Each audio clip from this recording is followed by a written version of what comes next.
Hallo mense. Man, ek ken 'n ou en hy was bevriend met 'n Engelse baron gewees.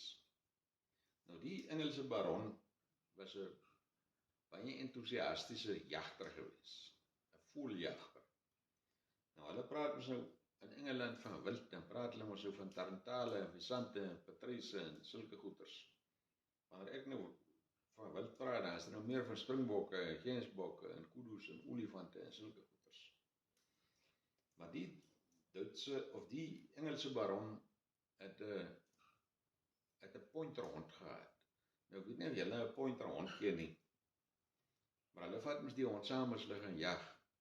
En as daar nou sê maar 'n visant in die bos is, dan weet die hond van die visant en dan point en hoe hy nou point is, hy staan op sy linker voorvoet en op sy regter agtervoet en dan wys hy met sy ander voorvoet so reguit na die visante toe wat daar in die bos sit, en die ander agtervoet trek hy op, en dan staan sy stert, en so pyl reguit lyn met so 'n klein krulletjie op die punt.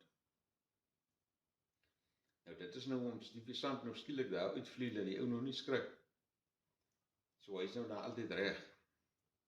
Nou die Engelse baron gaan toe een keer Australië toe, maar hy kry 'n lif op 'n walvisboot. En hy vat sy hond saam. En hulle is in die middel van die oseaan. Toe begin die hond te point. En die baron sê vir die kaptein van die skip, hier is wild naby.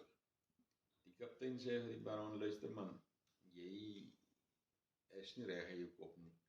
Hierdie see ken ek soos die palm van my hand, hier is nie eens 'n eilandjie naby nie, waar wil jy wild kry? Die baron sê nee, hy staan by die ding, hier is wild naby. En so 'n paar minute later skiet hulle 'n walvis en hulle sleep hom die dek op. En toe hulle die walvis se pens opsny, toe sit daar 'n tarantaal op 'n nes en broei binne in die walvis se pens.